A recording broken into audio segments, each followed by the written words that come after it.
He was born rich, became a celebrity, went bankrupt, then took over American politics. Was it luck, madness, or a master plan? How did Donald Trump turn scandal into power and fame into the presidency? Trump's story doesn't begin in politics. It begins in Queens, New York, in the 1940s. He was born into wealth. His father, Fred Trump, was already a successful real estate developer. But to young Donald, that wasn't enough. His father built modest homes for middle-income families in Brooklyn and Queens. Donald wanted towers in Manhattan. He didn't just want money, he wanted fame, power, and his name in lights. Literally. From an early age, Trump was aggressive. At age 13, he was sent to military school for discipline. But instead of crushing his ego, it sharpened his desire to win. In college, he studied economics and real estate. But what he really mastered was how to make himself the center of attention. In the 1970s, when Manhattan was crumbling and most developers were fleeing the city, Trump saw an opportunity to rise. His first major project, the Grand Hyatt Hotel, wasn't just about business. It was a performance. He struck deals with the city, gamed the tax code, and used bold claims to shape public opinion. But what set him apart wasn't the buildings. It was how he sold them. Trump plastered his name everywhere. Trump Tower, Trump Plaza, Trump Park. His name became the product.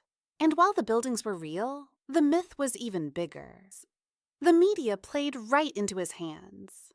Trump was constantly in the tabloids. He gave outrageous interviews. He called journalists pretending to be his own spokesperson, John Barron, to plant stories about his wealth, his women, his enemies. He fed the press exactly what they craved, drama, and they rewarded him with headlines.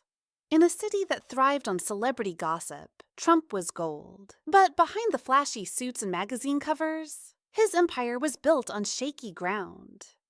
In the late 1980s and early 1990s, Trump's empire began to collapse. His Atlantic City casinos failed. His airline flopped. His personal debt soared to billions. Banks turned on him. For most people, this would have been the end. But Trump was not most people. He turned bankruptcy into branding. He spun failure into resilience. He used the attention from his downfall to keep his name alive.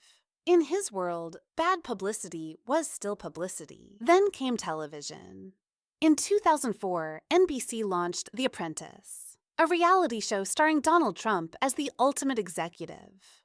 The show was a hit. Millions tuned in every week to watch contestants battle for Trump's approval. His catchphrase, "You're fired," became iconic. And just like that, Trump reinvented himself. He wasn't just a controversial businessman anymore. He was a symbol of authority, power, and success. To millions of Americans, he became what they aspired to be, and he didn't waste that influence. As reality TV transformed American culture, Trump began flirting more seriously with politics. He hinted at presidential runs in 1988, 2000, and 2012. Each time, the media treated it like a sideshow. But each time, he got a little closer. In 2011, he latched onto the birther conspiracy, questioning whether President Obama was really born in the U.S. It was baseless, racist, and dangerous. But it worked. Conservative media couldn't get enough. Trump was once again the center of attention. And now he had an audience of angry, frustrated voters. By 2015, the stage was set. America was deeply polarized. Wages had stagnated. Trust in government was collapsing. People were fed up with polished politicians who made big promises and delivered little. Into that chaos stepped Trump. He didn't offer policy papers or nuance. He offered anger, certainty, simple slogans, "Make America great again," "Build the wall," "Drain the swamp." His launch speech was offensive to many, calling Mexican immigrants criminals and rapists. But it wasn't a mistake. It was a signal. Trump wasn't playing nice.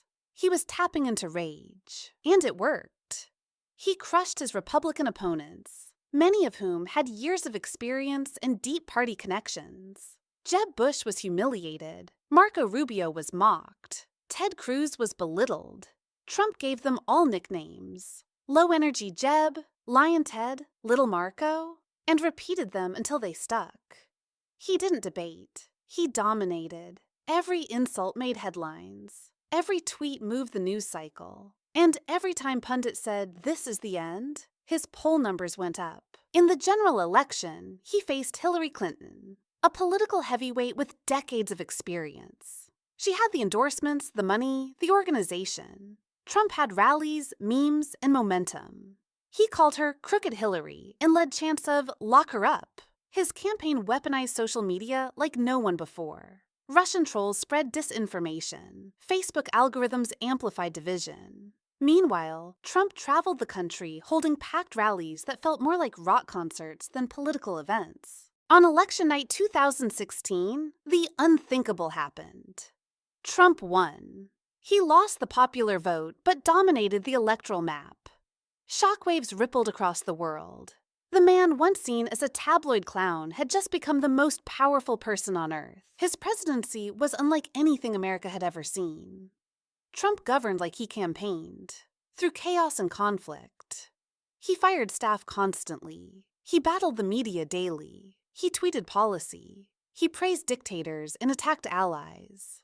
But beneath the noise, he made lasting changes. He cut taxes for corporations. He slashed regulations. He appointed hundreds of conservative judges, including 3 Supreme Court justices. And he remade the Republican Party in his image. But the chaos caught up to him.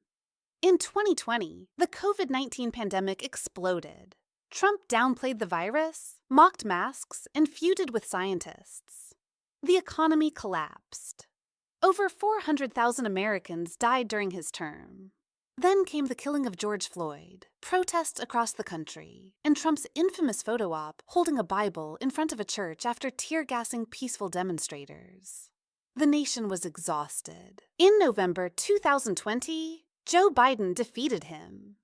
But Trump refused to accept the results. He claimed the election was stolen, without evidence.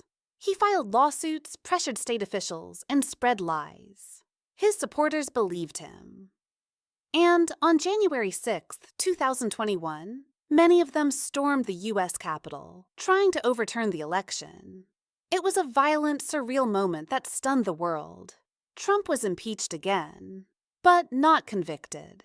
You'd think that would be the end of the story. But with Trump, the story never really ends. Despite scandals, lawsuits, and criminal charges, he remains the most influential figure in the Republican Party. He's running for president again. His rallies are still packed. His base is still loyal. His enemies are still terrified. Because Trump didn't just break the rules of politics, he rewrote them. He proved that attention is power, that outrage is strategy, that in an age of social media and tribal identity, facts matter less than feelings.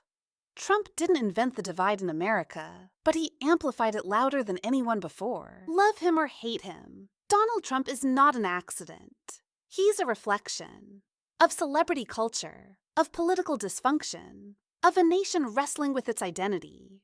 His story isn't over.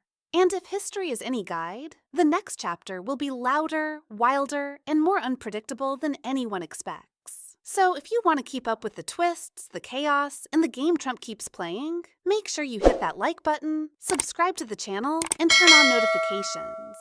Because this story is far from over.